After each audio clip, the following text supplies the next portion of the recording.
Hey, 3DMJers, this is Andrea Valdez, and you're listening to the 3D Muscle Journey podcast. This is our 240th episode, and as we do every 10th episode, this is an audience-supplied Q&A session where we do our best to answer as many queries as possible throughout the duration of the show. Today, I'll be doing the asking, and Brian Miner and Eric Helms will be doing the answering. A few of these questions came from our monthly newsletter replies, so if you're subscribed to that, there's like a big old button to ask us stuff at the bottom. And the rest of the questions came from Instagram. A lot of them were pulled from comments under posts that are on our team IG, which you could follow at Team 3DMJ. That's TEAM 3DMJ over on Instagram. We're also on YouTube and TikTok with the same handle as well, so feel free to join us on your favorite platform. We'd love to hear from you. We're probably there, and your questions might get answered on the next show that we do that's just like this one. So, topics covered in today's episode will include how, when, and why to take creatine, what may or may not be considered a good fat-to-muscle ratio, how many compound exercises to do per workout, whether or not we'd recommend long-term body recomping versus bulk and cut cycles, proper RDL and stiff-legged deadlift execution and programming considerations, how long you could or should run a diet break during long-term fat loss phases, how to quantify your between set rest times and whether or not you should monitor your heart rate, and finally, what the coaches think about 7-day training plans without purposeful rest days. As always, if you have any feedback or comments on this particular episode, let us know over on our YouTube channel at youtube.com/team3dmj and leave it under podcast number 220. As I'm recording this, we are so close to 100,000 subscribers on YouTube. Please go over there. Please give us a subscribe. Please share the channel with your friends who you think could, be helped by it. Thanks. Okay, let's get into it. Here is Q&A session number 24 with Brian Miner and Eric Helms.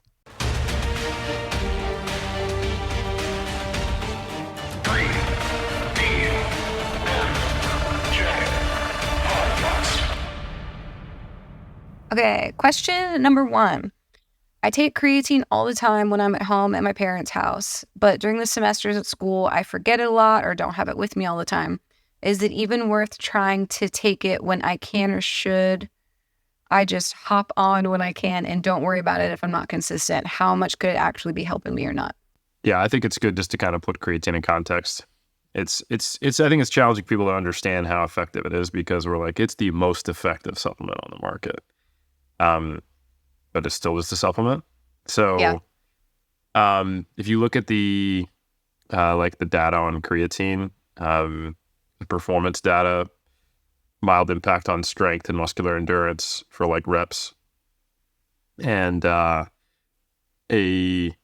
decently large, and also a mild impact on lean body mass, and then a slightly smaller impact on actual direct measures of muscle mass, because some of that lean body mass is like overall creatine and water. It's this lean body mass that's not necessarily like you're going to see it in your bicep, right? So, real briefly, the way we assess size of changes is what's called an effect size, right? So an effect size, or a standardized mean difference, which they do in most meta-analyses, is when you look at a study, you see like an average from the pre, an average to the post, it goes up, let's say 1 RM goes up 5 kilograms, roughly like 11 pounds. And let's say the pre-test 1 RM on a bench press is 100 kilograms and it's in train men, just to make this reasonably representative. Okay, so 220 pounds. And let's say the standard deviation on that pre-test is 15 kilograms, right? So if they go up 5 kilograms from 100 to 105, and they go up from 100 to 107 in the creatine group, that 2 kilogram difference ends up being significant or non-significant, whatever. We chuck that in a meta-analysis. And the way we actually establish the standardized mean difference is we take the change and we divide it by the standard deviation of that pretest.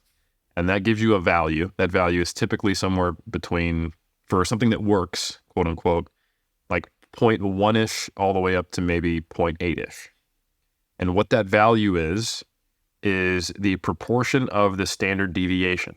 So if that 15 kilos is the standard deviation of the group mean at the start, it's 0.3 times that is the effect you can expect on average if it's 0.3. And that would be considered a small effect.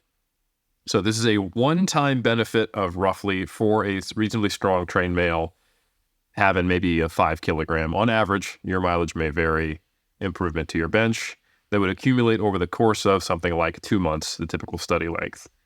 That is 5 kilograms, not necessarily more than the other group, just on average. So we're talking about the first time you take creatine, in those 8 weeks, you feel like you got a little stronger than you normally would have. And then that's something you kind of basically hold on to. Creatine, the way it works is it's stored at supraphysiological levels in our muscle tissue, and that accumulates from taking it for 1 to 3 weeks or over 5 or 6 days if you're taking a loading dose. That's all the background relevant information. After that loading dose or that 2 weeks of just taking it at a maintenance dose, say 5 grams a day, then you're just maintaining topped off levels to have slightly better performance because you can produce more energy, and it creates some slightly more anabolic environment in your muscles. But it's very, very slight, and it does take about a month for it to come down to non-supplemental levels from not taking it. So I think there's nothing wrong with just taking it when you can, when you're not at home, and then taking it regularly when you are at home. And you might just find yourself making slightly better gains in the times when you go on creatine, but I don't think it'll overall slow down your progress. Yeah, I have nothing else to add. I guess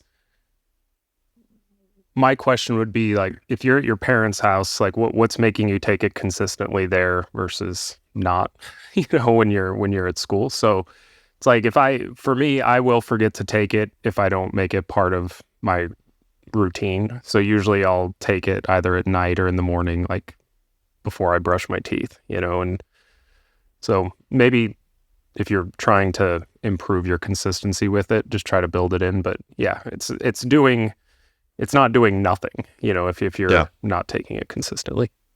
Habit stacking, right? So that's right. Put it somewhere where it's visible with something that you do every day. So for example, if you take a pre-workout, just put, 3 grams of creatine in there. You'll probably be fine. If you brush your teeth, leave your creatine in the bathroom next to your toothbrush and be like, put 3, I don't know how big you are, but somewhere between 3 to 5 grams in water, and just take that. And you're good to go. So yeah, I agree. Okay. So how much could actually be helping me or not? Small amount. And takes a month. Small amount, but could be a moderate amount if taken consistently. Right. It'd be a bigger deal if you didn't take it for years than if you were spotty through the semester. Yeah. This is a small effect size in the grand scheme of things over the typical time course of a study that is exaggerating the effect a little bit because it is during the loading phase when you're actually seeing a 20% increase in muscle creatine stores. Right. Versus what does that result in over years getting stacked together, Right. Yeah. And for the listeners, for reference, it's not like you take creatine in 2 days and you see this change. It's like you keep saying loading phase, but that doesn't mean you can have half a bottle and it works in a day. It means can you explain creatine loading real quick in a 30-second?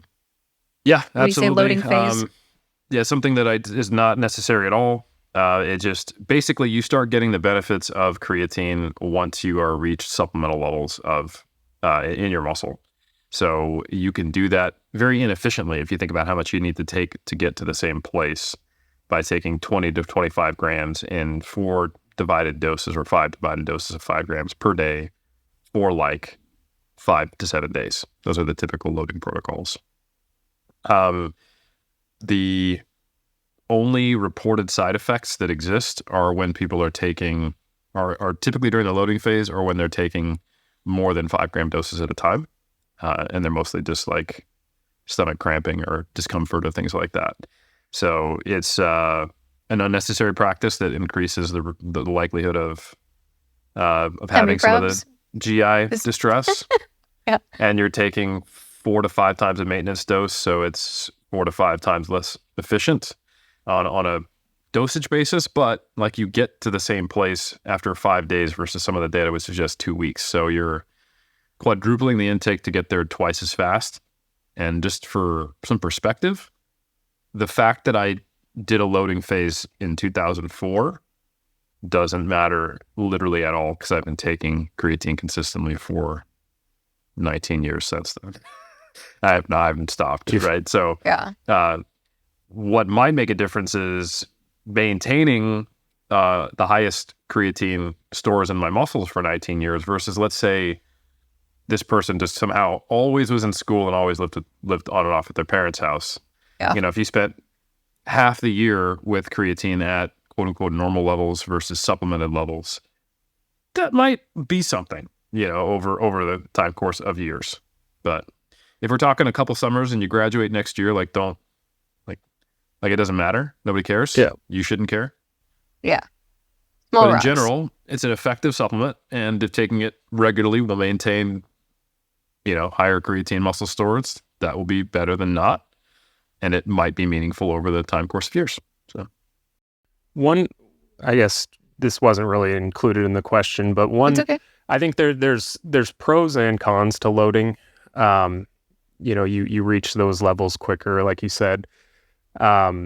Sometimes if people haven't taken it before and they don't know what to expect, like I think there can be benefits to loading it because you know pretty quickly if it's having a positive effect. You know, within a week, you know, you'll know.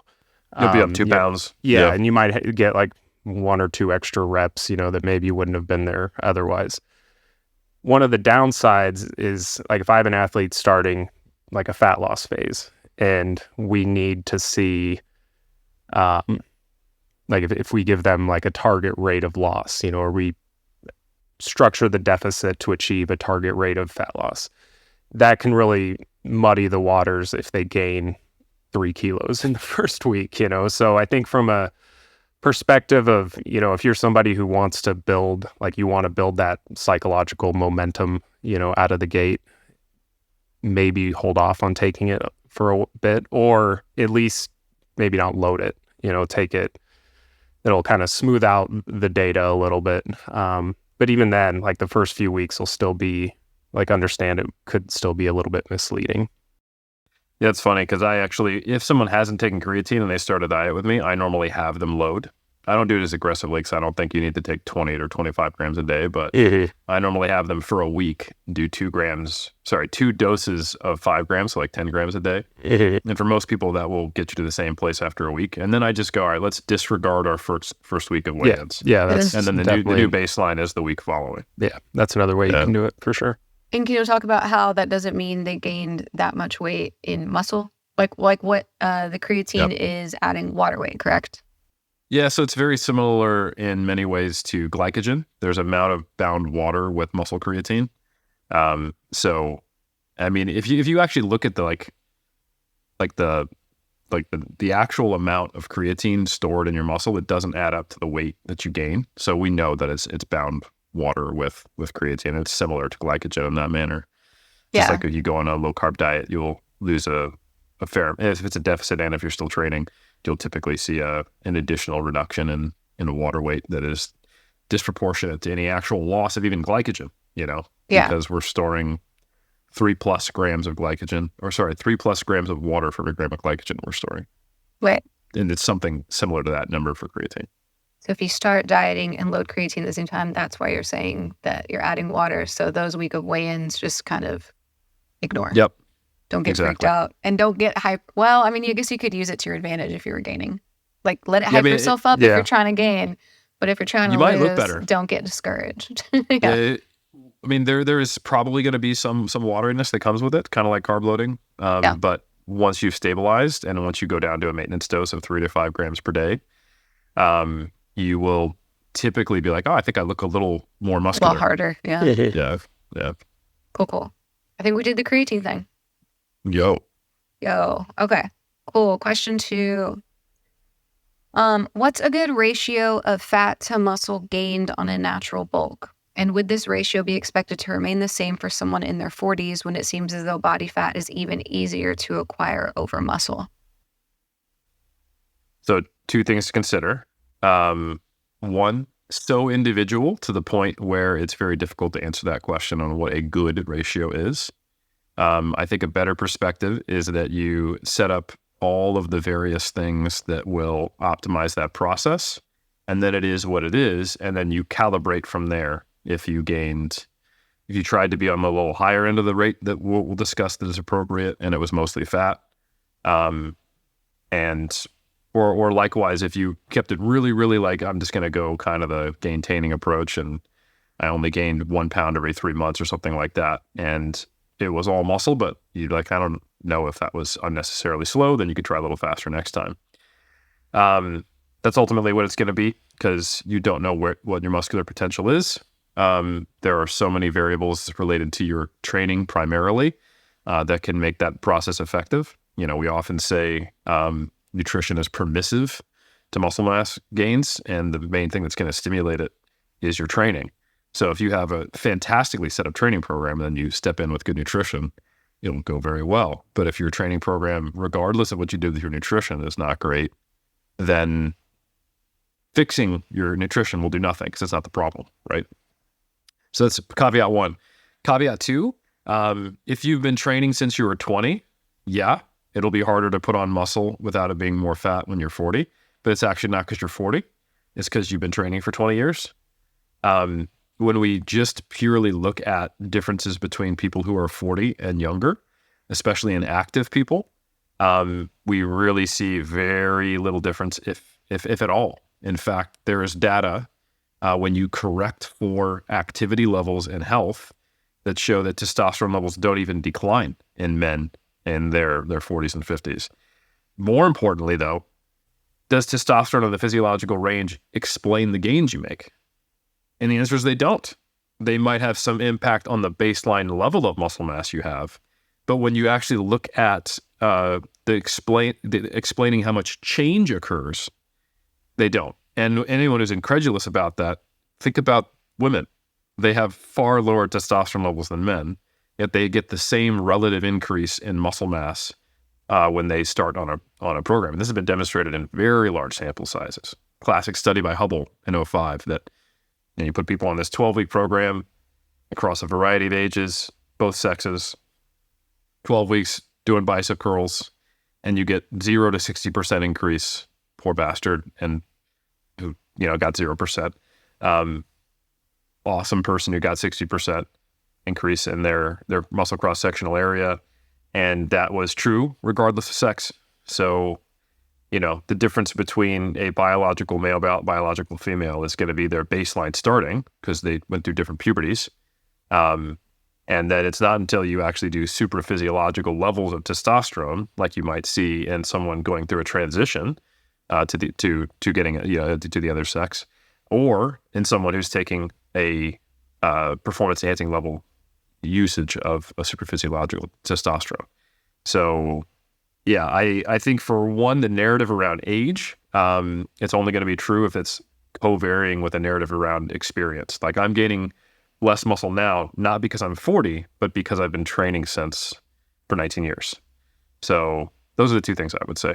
Brian, you want to add to that? Yeah, I mean, I think rather than like the ratio, because we're never going to know the ratio specifically anyway, so I think looking at it more in terms of like rate of gain, depending on your training experience. And, Eric, I know in like the nutrition pyramid books, like 0.5 to 1.5 or 0.25 to 1.5% per month, and there's Yep. going to be, so like if you're a novice, you're going to be able to get away with a larger surplus in a faster rate of gain, while if you take that same surplus and put it, apply it to a lifter who's been training for 30 years, they're going to gain a lot more body fat. So I think just having that concept, I think, helps a lot. But I also see people that, just to kind of support your point with the individuality of it, where like there's nothing inherently special about these percentages. Like, this is just the concept that we're trying to illustrate here. And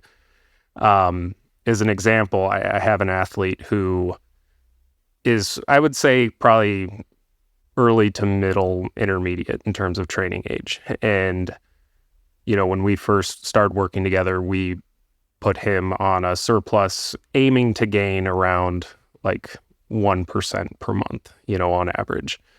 And when I say that, it's like compare last month's weigh-in average to the next month's, because there's going to be variability within that, on a day-to-day basis sometimes. So, but what I found, like looking at the data after the first like 6 weeks or so, was like, okay, our rate is exceeding what we want. I think we are probably a little bit too aggressive here. And then I had him like send some photos, or the next time we had a call, he'd updated some photos, and it was very clear, like he's like, it would have been foolish for me to pull back on the deficit before, or on the surplus before seeing the photos, because he was closer to about 2% per month, but was just as lean as he was when he started. So Nice. it's gotta, don't look at the quantitative data shouldn't trump the qualitative aspect of things. Like if you're seeing results in the mirror that you're happy with, performance is going up, then like you're probably in a good spot.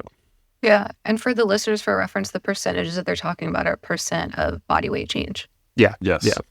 Good point. And those roughly correlate to being in a 10 to 20% energy surplus. Like if you take your current calories and maintenance and you increase them by 10 to 20%, that's kind of what we're talking about. So if you're eating 2,000 calories, you're going up to 2,200 to 2,400 is a decent guideline.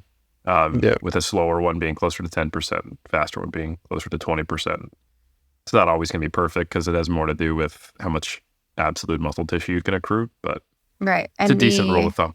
The earlier you are in your training career, the higher percent change you can see without it necessarily being fat. So if, so like Brian said, like a 0.25 to like 1 or 1.2% body weight change per month is what you said at the beginning, right? And that, if you are a beginner, it's okay to be kind of towards the top end of that. But if you're advanced, closer to the bottom, if at all, looking more at maybe over 6 months or a year, seeing tiny changes. Or I think we've even said like none at all. It's just solely qualitative, how you're feeling, how you're looking when you're very advanced. And that's regardless of age, like you were saying. In regards to this. Yeah, I mean, there is a point when age does matter, but because of the person asking this question is in their 40s, I would just say like, hey, age would not be the factor I'd be considering until maybe you're in your 50s or later for most people.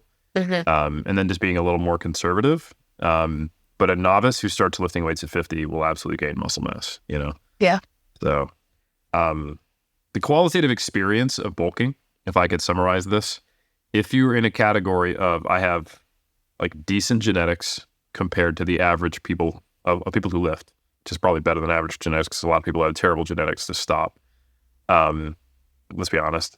Or better is that when I'm a novice and I did my first reasonable bulk, or my aggressive bulk, at least in the very beginning, I looked better as I was doing it.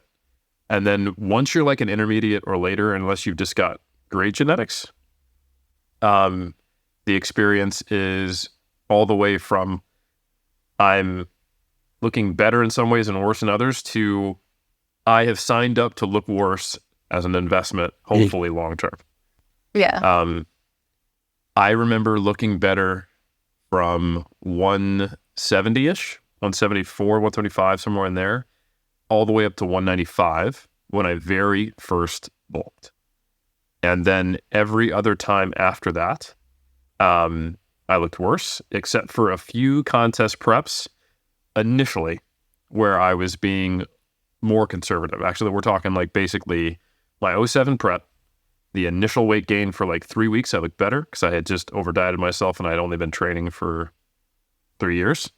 And then 2011, where I kind of did a reverse diet, I looked I don't know if I look better. Like, I wouldn't have placed as well on a bodybuilding stage, but I personally was like, oh, I'm looking fuller and I'm still lean enough to tell. Mhm. Every other time I've bulked in the last 12 years, I have gotten worse in the way I've visually appeared. Sometimes you look better in a shirt, but that's about it, Yeah. And that's when you're doing everything right as a drug-free athlete. No, I think it's important at that point. Like, look at performance is kind of Yes. the proxy for success there. Because sometimes, like, as an advanced bodybuilder, you won't really know for sure if you are better until you get shredded again, and then it can be very apparent. But it's not. I mean, that on the enhanced side, it's obviously different. But Yes. yeah, so that's why it's important to enjoy the process of it, because it can be discouraging if you're waiting for visual improvements. Yep. With a 3-year off season, Yeah, you kind of have to compare cut to cut rather than bulk to bulk in many ways. Yeah, agreed. Okay, so there is no good ratio because you don't even know it anyways. The answer. Yeah, it's so individual, Yeah. and you can't really accurately measure it. Yeah. So yeah. Okay. Next question, number 3. How many compound movements per muscle group would you set as a limit in one session? Just one? Question mark. But I mean, that's open-ended. How many compounds per muscle group per session? There's some context that this ignores, and that's like, okay, how much volume are you doing per exercise? I mean, you could do 6 different compounds with a set or 2 each and probably be okay, So I think that's the most important thing, the nature of the compounds. Not all compounds are going to be created equal, if there's... For sure. And some of that can be just the psychological demands of it too. If I'm doing 4 sets, like, I would much rather do 4 sets of a hack squat than 4 sets of a back squat, if I were. And so, like, the process of walking it out, all of that, sometimes the time commitment that it takes to work up to, a working set for a given compound can, suck a good bit of time out of the session as well. So, but I think, like, I would say in my programming, usually it's anywhere from like 2 to 3, per muscle group. Sometimes 1 to 3. I mean, I might have a squat and a leg extension, so it's like 1 compound, 1 isolation. So it's generally it's like the more muscle, overall musculature that a movement is working, the more, if we want to use the term, like, systemically fatiguing, probably the less you can get away with, and the more volume of those movements you're doing. Yeah, there's a big difference between a single arm cable lat pull down and a deadlift, right? Yeah. And I think that can't be ignored. So that's not the standard. Shouldn't be compound or isolation. The standard should be how much muscle mass, what's the technical demand, what's the risk, and what level of discomfort and psychological arousal do you get from doing the exercises? And then what is your target volume for that session, for that muscle group? Because when I do, say, an upper body workout, I am probably doing 6 to 7 compound exercises, or that's not true, 4 to 5 compound exercises and a couple isolations. When I do a lower body workout, it's always 1 to 2, So I'm doubling the amount of multi-joint lifts for doing an upper body versus the lower body session for those reasons. Yeah, because of how much weight it takes to even be at like 60%, or how much fatigue to even get to 60% of a leg day versus on, like you said, a pull down or something. Yeah. So, like, a relatively hard quad dominant lower body day might be a compound barbell squat variation, maybe, if you have concurrent strength goals or you just like them. A compound machine based lower body movement, like a leg press, and then a leg extension. And you would have 9 sets for quads in that workout and technically 2 compounds. Right? Yeah. A more easy variation that is more physique focused might be 3 sets of hack squats, 3 sets of leg extensions, and then you do off doing other stuff. Yeah. And like a push day might be 3 different compound pushes and then a tricep isolation movement. So it's 1 to 2 versus 3. But I think ultimately what you want to do, and I would highly recommend people check out our bodybuilding program design course that goes about how to build this up, is to go, all right, from the inside out, what are my volume requirements that I want for a given muscle group? And then what are the best vehicles for that? And then how would I spread it out over the week when I look at it to get the optimal performance for all of those sets across the week? And if you think you could go from training upper or lower 2 times a week to 3 times a week with less volume and get a benefit from it, great. If your schedule doesn't work with that, maybe not. And there's also an interaction here between what rep range and what RPE, or proximity to failure, and the exercise. So if you decided to do, like, if you're like, oh, cool, so 2 compounds is okay for legs, but you decided to do 3 sets of 20 on back squats to an RPE 10, then you would be like, oh my God, 2 compounds is way too much because I just destroyed myself. But if you did 3 sets of 5 at a 3 RIR or a 7 RPE on your squats to start, you would probably be fine then moving on to leg press with 0 issue. Even though those sets would probably be very similarly effective, might be slight differences, but there wouldn't be a huge gap in the effectiveness of those based upon the data we have.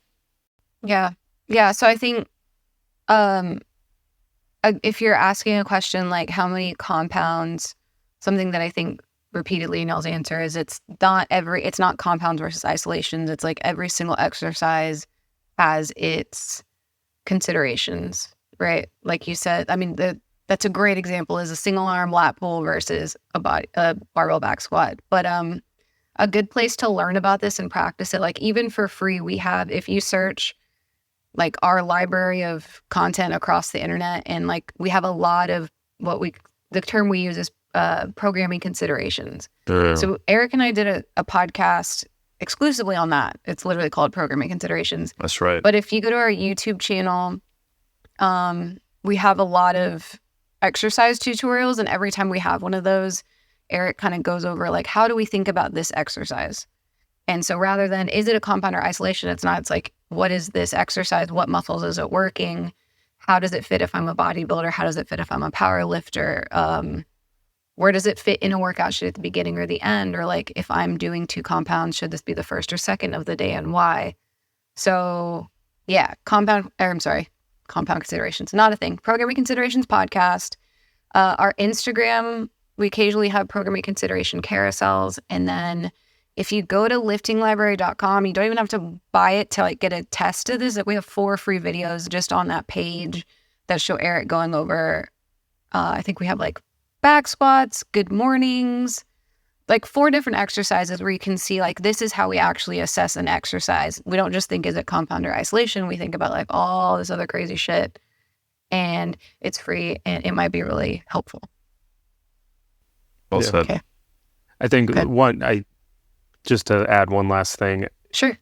From like a physique perspective, I mean, some muscle groups, there's going to be different divisions, like the pecs, for example. You're going to hit the more clavicular portion of the pec with an incline press, for example. So if you're training a muscle group, let's say you were doing like a bro split once a week, you might have more compounds in place there than you would if you're allocating that muscle's work across multiple sessions. So, and something like the quads,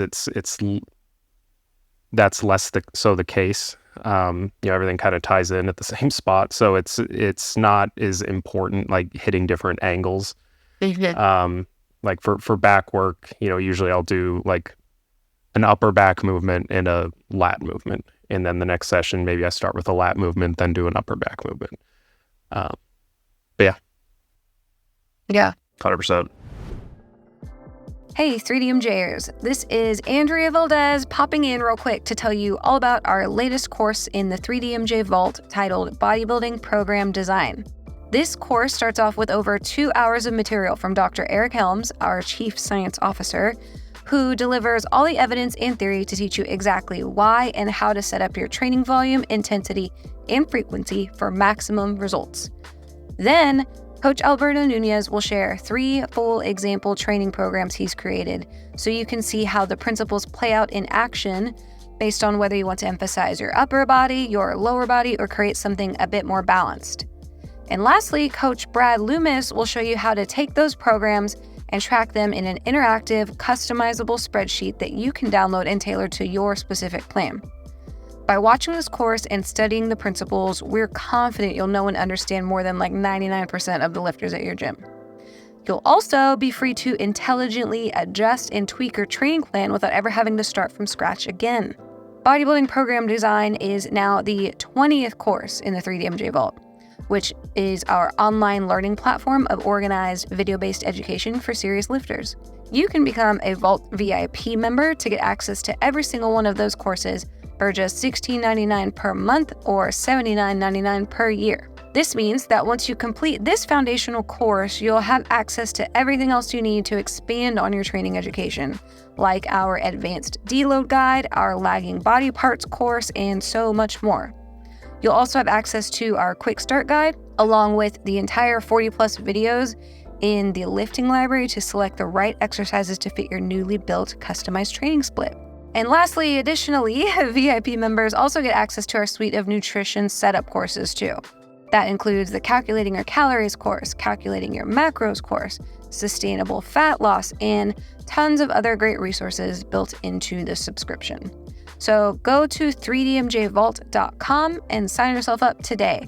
That's 3dmjvault.com to get all access.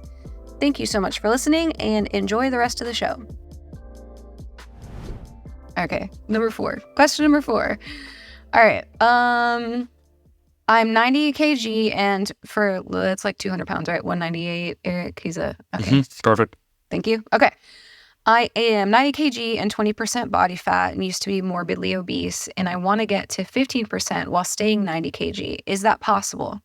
I have problems with yo-yo dieting, so wanted to take this approach as it could be more sustainable for someone like me. I know bulking cutting is more optimal, but obesity can be a relapsing disease, and unfortunately, it's not something I can do right now at this phase in my life. I think this ties back to our first one, and we can't know if it's possible. You can't know if it's possible until you find out that it is or it isn't. And more importantly is if you want to give this a viable shot, which I would encourage you to do, is to just set it up well. So if you want to try a recomp where you are essentially losing fat and gaining muscle at the same time, you're going to take a very, very long time to do that. We're in the order of years, probably. And you would need to be just basically eating probably in it would, I think, technically be a slight deficit because of the energy composition of fat and muscle. So whether you can lose, 10 pounds of fat and gain 10 pounds of muscle is kind of what we're looking at here. 90 kilograms at 20% body fat means that you've got 18 kilograms of fat on your body. At 15% body fat, we're looking at 14 and a half, right? So there's a 10-pound difference there in terms of fat mass and lean mass, 4.5 kilos, if I did my math right. So putting on 10 pounds of muscle for someone who's well-trained is potentially possible, but probably going to be close to the limit of what you will ever be able to accomplish. And achieving that through a recomposition may or may not be realistic. I don't necessarily know enough about you. I haven't seen pictures. So ultimately, it's like, all right, if I want to set up this approach, then I need to be in like a 100-calorie deficit, set up a really good training program and focus on performance, and then look up in every 3 months, make sure I'm still progressing, make sure I'm looking a little bit better. And then repeat for a decade. Yeah. Is that's what you're in for if you decide to go this route. Another option is to really make this not feel like cyclical dieting, even if it actually is. And going back to what we talked about before, the 0.5 to 1.5% of body weight gain kind of thing, that can come after losing at a very slow rate. So you can try to lose maybe 1% of your body mass per month for a couple months, and then try to gain 1% of your body mass every 2 months for half a year, and kind of rinse and repeat, so that you're always just in like a 100 to 200 calorie surplus or deficit. And functionally, those things feel very similar. And that way it's not bulk cut, and it's really about shifting the mentality over to just being a little tighter or a little more loose with your diet, but more so in terms of energy rather than like food quality or choices or structure or anything like that. So that's another option. Yeah, I don't really have anything to add to that. I think it's well said. I mean, I get the impression you have training experience, if you're down to 20% at this point. I mean, some people, they lose a good bit of body fat before they start resistance training. So I would say like the caveat to all of this would be if you're still relatively new to resistance training, like we said earlier, then it's going to take significantly less time than if you were moderate or highly trained. But yeah, and I think something that might be worth adding with this particular individual who says they have problems with yo-yo dieting would be like to spend a lot of time and energy fixing that before trying to lose any more weight. It's not fun, I swear, but it makes everything a lot easier when you can figure out how to not yo-yo. Because it says, I know bulk and cutting is more optimal, but it's not something you can do right now. But it also, if you have problems with yo-yo dieting, it seems like you're accidentally doing this, like you're dieting to a certain weight and then fixing it, because when you're off, you're really off, So the podcast that'll come out right before this is about how to create a meal plan, and we have our dietitian Steve Taylor on that, which might be really helpful. We also have a completely free course at 3dmjvault.com called Sustainable Fat Loss that he did, which really works on the habits. But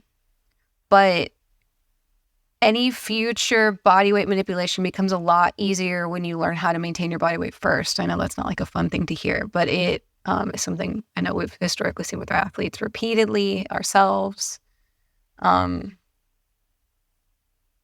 like the bigger long-term investment, I think. Yeah, I would agree with that. Sure. Yeah. I would as well. And the trick here is to frame it in a completely different way and make the experience a totally different experience to what previous yo-yo dieting experiences were. So if that was almost always a period of cutting hard and then going off the rails, or going, I don't have to cut anymore, and let me have kind of the lifestyle that it doesn't feel as restrictive. If instead you create the way you eat, here's my structure for eating conducive to bodybuilding, and then the only thing you do is check your body weight and look at a 3 to 4 week average, and you go through phases where you want to see it slowly creep up or slowly go down, and the only thing that changes is just adjusting the portion sizes of your eating. That is a very different mindset, perspective, and indicators that you use than what the other thing is. So it's, if there's a fear related to that becoming yo-yo dieting, just think of how different can you make those two things feel, because it is more the experiential thing that is going to lead to those triggers that emotionally lead to the yo-yo dieting experience, in addition to harsh physiological extremes, like I am dieting hard enough to create, hunger and the feeling of restriction. But those things shouldn't occur. Like if you just eat and live your life, there's going to be days when you're on 2,600 calories and 2,400 calories if your maintenance is 25, right? And that's the kind of sustained difference that we're talking about between these two phases, a 100 calorie surplus versus 100 calorie deficit. So the phases shouldn't actually feel different, but they should result in, over the time order of months, slight changes in your body weight. So that's the kind of thing I'm talking about, and just kind of like auto-regulating based upon minute scale changes that you're only going to see accumulate after looking at multi-week averages, which is not easy to do necessarily. In fact, the recent study we did on small versus large surpluses indicated that over an 8-week period, if you tell someone to go on a 5% surplus or a 15% surplus, they might get to the same place. So that kind of connects to the first question and this question as well. But Yeah. that's essentially, that's what you're trying to do. Yeah. It's funny how, and I used to be like this too, where you think like you're smarter with nutrition / a better diet or whatever when you learn how to restrict really well, like when you figured out how to diet. But it took a lot of years to realize like the people that are more skilled with nutrition, actually, it's just that like food doesn't stress them out. Like, I think that's more the metric, is like how much does thinking about your food stress you out, not how good are you at keeping yourself restricted, I guess. Agreed. Yeah. And the data bears that out. There's actually different correlations between weight loss maintenance and successful weight loss in the active weight loss phase in terms of the behaviors. There's some shared things, but there's a lot of different things. So yeah, being really good at dieting in the real world, unfortunately, means being really good at losing the same 15 pounds 6 times in your life. Yeah. Cool. All right. Hope that helps. Question 5. Should a person still start from top to bottom in the RDL / what I imagine is SDL? Would y'all call that stiff-legged deadlift? Not single-leg deadlift. Okay. Should a person still start from the top to bottom in an RDL or stiff-legged deadlift when they can touch the floor without running their back? Can they just perform the RDL or stiff-legged deadlift from the floor while keeping the knees a little straighter compared to a conventional deadlift? So if you can touch the floor, should you just start from the floor? I know some people don't like this, but I think there are some important differences between RDLs and stiff leg deadlifts, like the amount of hip flexion that you're getting. Let's go over that first. So an RDL, there's going to be more knee flexion. There's going to be more horizontal hip displacement. You're going to have this horizontal movement of the hips. In a stiff leg, and what that's going to accomplish is you're going to be hitting your glutes and your hamstrings, but your hamstrings, because they're shortened at one joint, probably aren't contributing quite as much as they would if your knees were extended. So the idea is that an RDL would be slightly more like glute biased than a true stiff leg deadlift.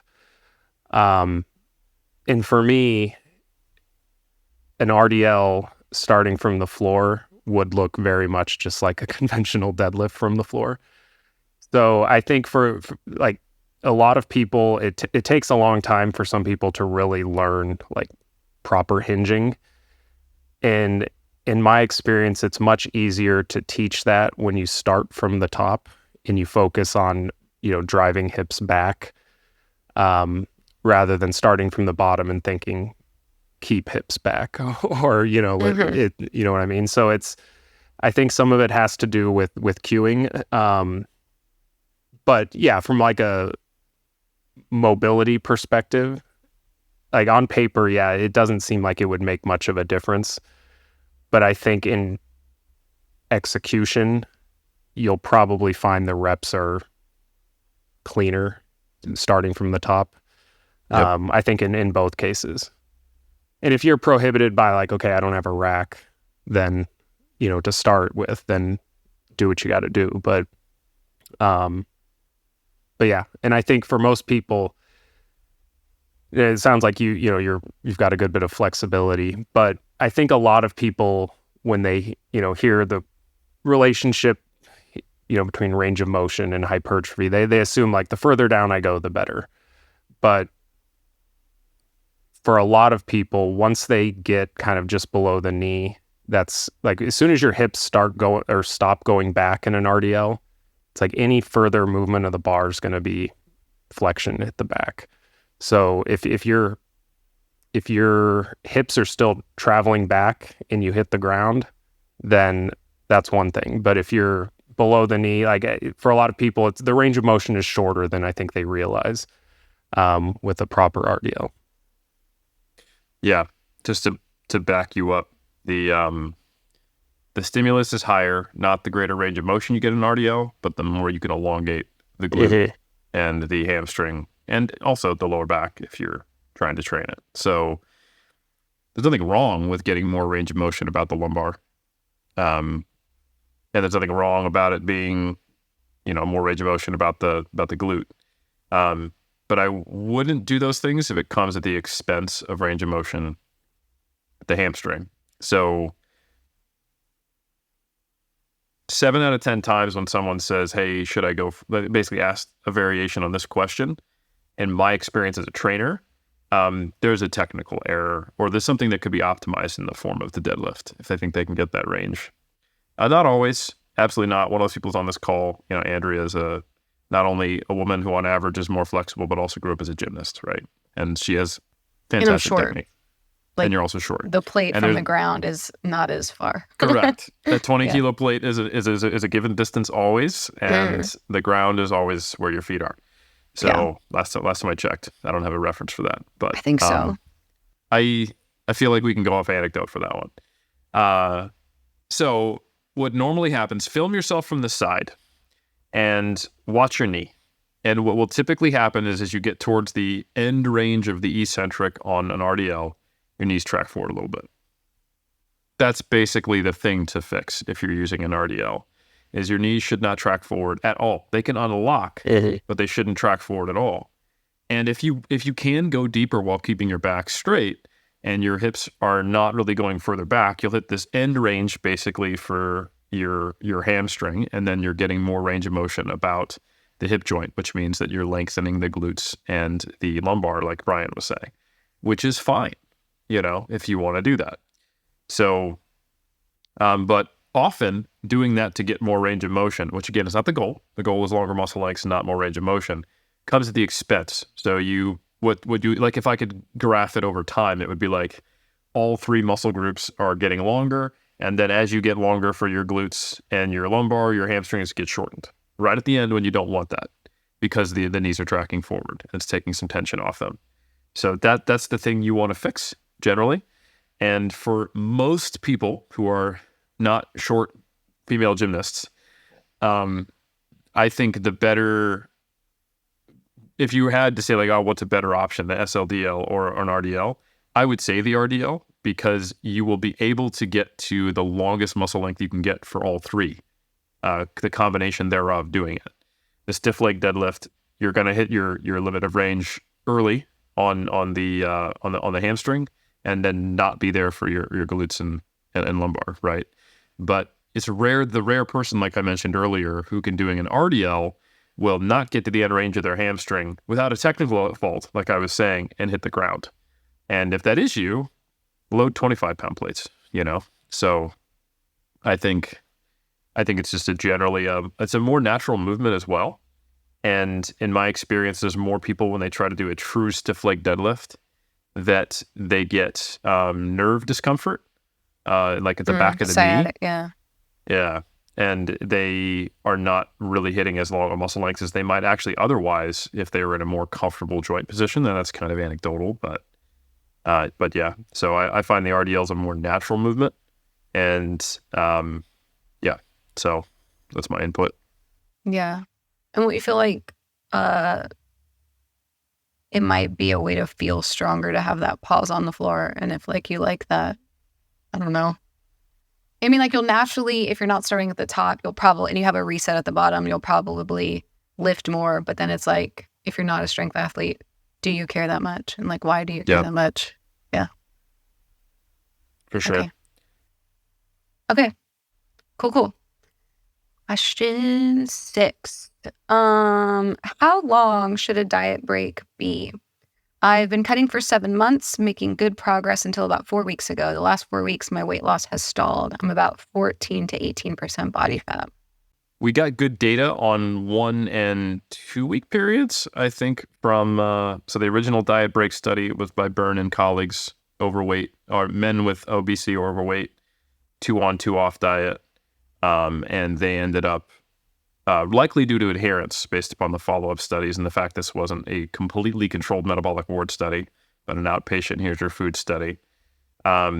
They lost more weight during the active dieting phase. And then more importantly, when they came back for their follow-up, they maintained more weight loss, which lines up with the subsequent data in athletes showing better disinhibition scores, so less desire to binge eat in the group using the diet breaks, and in another lab, higher PYY, which is satiety hormone, as well as better subjective hunger control.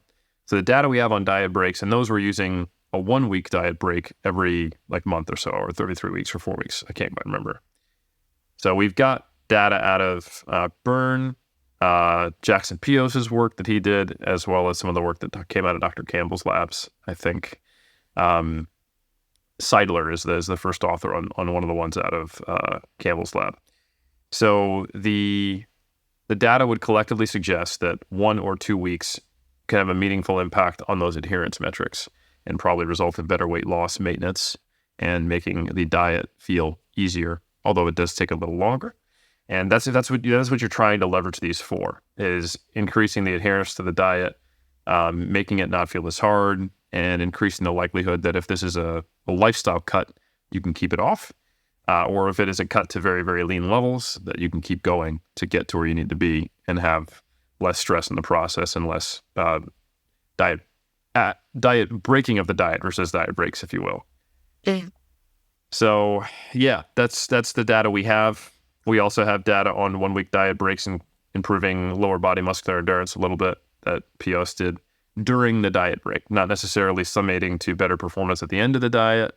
But if you want to see a boost in performance, like you've got a training week that you want to have be more effective for whatever reason, that is also something you can leverage, and we see that happen in the order of a week.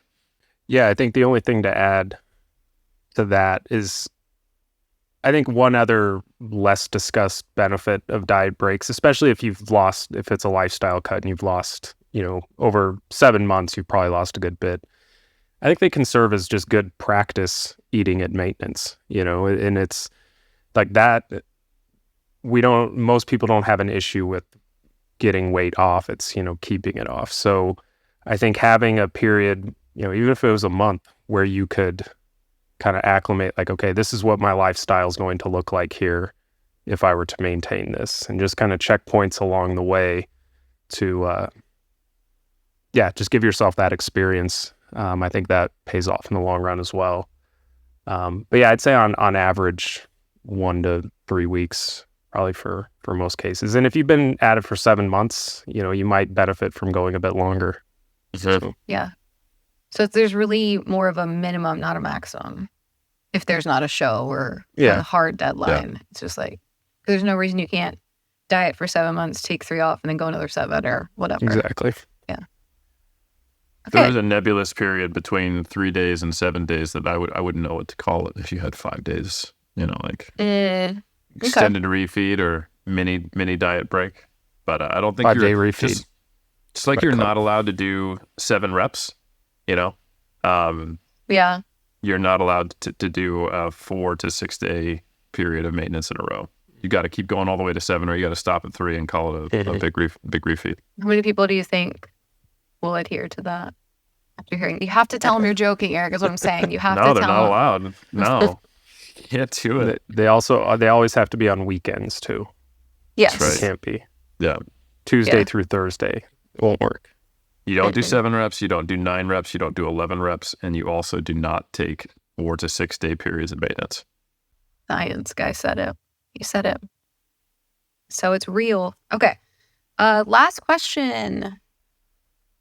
My rest time is based on my heart rate. I let it get to 130 before starting my next set, and I typically go up to 160 to 175 during the set. Is this a valid method of measuring valid rest if your goal time? is cardiovascular adaptations from weight training. But it has to be an endurance athlete first, and then start lifting. Right? Yeah, that might be why they got into it. Yeah, it's certainly not any type of recommendation you'll find around resistance training. Let's hear those reps. Unless you're doing circuit training for this type of adaptation, and you're kind of trying to get all of the things under the umbrella. But assuming since you're listening to the 3D Muscle Journey, asking us questions, I'm going to assume that you're lifting weights to get stronger or more muscle mass or to retain muscle mass while dieting. And the variables that you would track should be related to those outcomes. So that means that you would want to rest long enough to have the ideal performance on those lifts, or to have a sufficiently good performance but have enough time to accumulate the volume that you need to reach the targets that you set for yourself. Because when we look at the data, both historical and more recent on rest times, we see that if you account for any performance decrements from short rest periods by doing more sets, you can kind of get to the same outcome in terms of hypertrophy.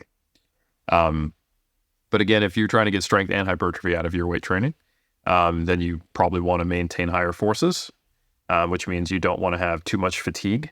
So generally, I wouldn't be worrying about your heart rate. I would be worrying about your performance, and your drop off from set to set shouldn't be too severe. It should be maybe like a 10% decrement in performance in the typical RPEs we're training at. Closer you go to failure, obviously, the more that'll come down. But generally, we recommend people to rest at least a minute on isolation exercises and at least 2 minutes on compounds. But you can also just simply go when you feel ready to perform similarly to that first set. Yeah, and you'll have power lifters that rest 7 minutes, 10 Absolutely. minutes. So it's, yeah, I think I like what you said about like look at it from a performance perspective. It's like 10%. If you're dropping off more than 10, maybe 20% on the high end, I'd say consider resting a little bit longer. Yep. And you mean dropping off like the number of reps you so can like if I did 10 reps at like of... an 8 RPE, and then the next set I got 9, like that's within an acceptable range, I think. Or even if I got 8, you know. Yeah. But yeah, and I think some people, I'm not a huge fan. Like I assign like rest kind of minimums to a lot of my programming, but they're just that. They're kind of minimums. A lot of people may find they need longer. Mm-hmm. And some females may find, and even some males, but they might find that they maintain performance with less rest. So it's individual for sure. Yep. But for reference, we've never recommended heart rate tracking for any of our athletes in bodybuilding or powerlifting. Not that you can't. It's just, like you said, it might correlate. Like, are you, in chasing the heart rate, are you causing yourself to not be able to lift as much, is essentially what they're saying. And that's like a no bueno. If you are trying to get cardiovascular adaptations and health out of your training while also getting hypertrophy and strength, and those are equal related goals, this wouldn't be an invalid way of doing it. And you would probably set it up so that you would train in a circuit fashion. So you would choose 6 probably machine-based exercises so that you can focus on the performance and not have it be a technical demand that would be unsafe.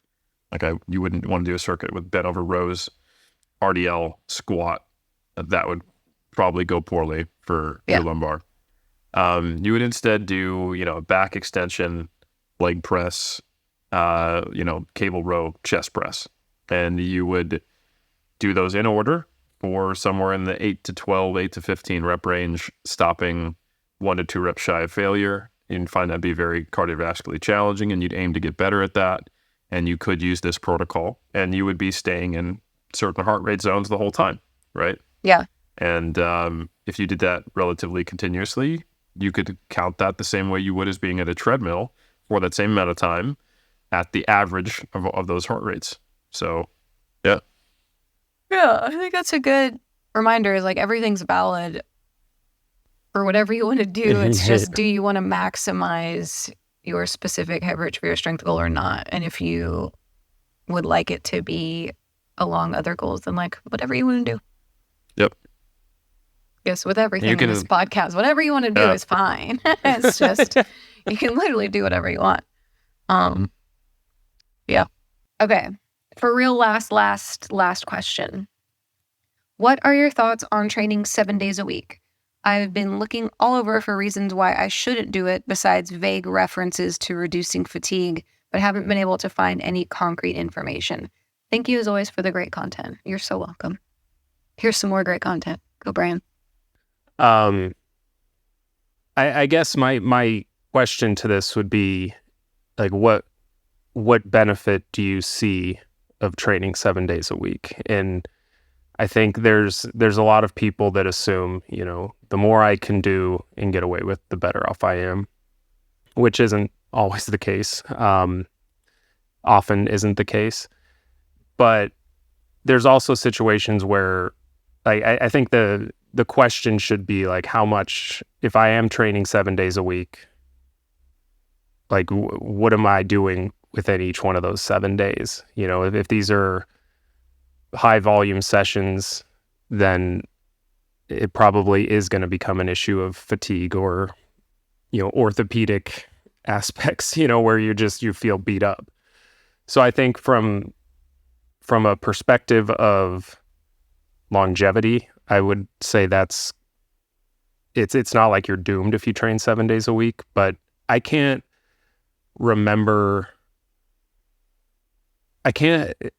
think of many times where I've even felt like I had to program 6 days a week for somebody. I would say the majority of people that I work with are probably on a 4 or 5 day split. Occasionally 6, but usually when it gets up to 6, it's generally less to do with okay, this is a valve for volume, to kind of steal a term from you, Eric, but it's more so okay, I can train 45 minutes a day on my lunch hour, and okay, how are we going to make this volume work within those 7 days available? So, and then using Berto as an example, he's been training 3 days a week since almost going on a year now. So I think people drastically overestimate how much time they need to be in the gym per week. And they think the more time I'm in there, the better off I'm going to be. But you can get a lot of quality work done in 3 to 4 days, I think, for a lot of people. And I think it's always a good reminder too, that additional volume of work, regardless of how you allocate it, is going to be there's significantly diminishing returns with each additional set, so, and Eric, correct me if I'm misquoting this, but I think that 2017 Schoenfeld meta-analysis on training volume, wasn't it, I think for the amount of hypertrophy that training 3 sets per muscle group per week, in order to double that, it was roughly 18 sets per week in order to get to similar levels when they looked at the data in that manner. You couldn't double it in that meta-analysis. So they looked at, I think, the average the average volume or performance that people were doing. And I think they saw that the groups that were gaining more muscle were doing twice the amount of muscle, were doing 18 sets versus 3. But I can't recall how they set that up. Yeah. So the specific comparison is they had 2 different ones. They removed one outlier by Radielli, and then they had 2 different comparisons between 3 different categories. They had 1 to 4, they had 5 to 9, and then they had 10 plus sets. The 10 plus sets include very few studies with very high volumes. And in both, I don't think the first category was twice the second. And in the adjusted model, removing the outlier, which I think is probably if I had to pick one, which is more accurate, out of the total highest effect size observed, which wasn't the 10 plus group, you saw about 64% of that effect size doing 1 to 4. And I think 80 something percent in the second one, and then 100% out of the total possible. So there was no category that doubled, Okay. So it was even less favorable. That's correct. So point being is you would have to, your time investment, the way I look at training volume is is that extra, going from 3 to 4 sets, let's say I get an extra 10% increase in gains or whatever. Like, is that worth it over a long period of time? You know, if I apply that to every exercise. And in many cases, I think especially as athletes become more advanced, a lot of people have this misconception that like training volume, like number of sets has to go up. And I think like for a given, number of sets, like your volume load should go up, if you're getting stronger in a given rep range, but I haven't really seen volume need to increase with training age, like in terms of set volume, if we're quantifying it that way. So it's like, what's the opportunity cost of being in the gym that long? You're for a small increase in progress, but at the expense of what? So, and for some people, it might be a good trade-off, but I've never programmed 7 days a week just because I haven't seen a reason to be honest, even if the goal is to optimize, like, with that high volume group, to get every last bit of gains out. I don't think anyone really needs it unless they're training 20 minutes a day. Yep. Yeah, it's I think the way the question is asked indicates some things. The person clearly has the time to train 7 days a week and wants to, because they're looking for a reason not to. They're not looking like, why should I do this? But I want to do this, but I want to make sure I'm not messing it up. And I can do this, and I want to make sure I'm not messing it up. And they need a relatively high quality of evidence to decide not to do it, because these vague notions of fatigue aren't enough. So I think that tells you something, and I'm not attacking you by any means, question asker, if you're specifically listening to this. I think it's just helpful perspective to look at this. And I'm going to offer a different framing of the same question. What do we need to get to what's probably optimal? And what would that look like spread across the week for someone who has the ability to train 7 days? And then what's the potential different way of doing that could be better? So let's say you need to do, and you would optimally benefit from like one standard deviation above the average person, and you need to do like 15 sets on average per muscle group. That's going to require you to hit each thing at least twice per week, because 15 sets for a given muscle group in a given session, you're going to see some quality degradation. Now we're playing the optimization game, right? So you could organize that into a 4-day upper lower. And if you want to maybe make, like, let's say just, the leg days really drag on for you, and getting, 8 sets of quads, glutes, and hams in a single workout is a little too much. So, okay, all good. Now you've got a 5 or a 6 day split. Even 6 upper lowers, right? Like my the sample advanced bodybuilding template I have in the pyramids, and you have Sunday off.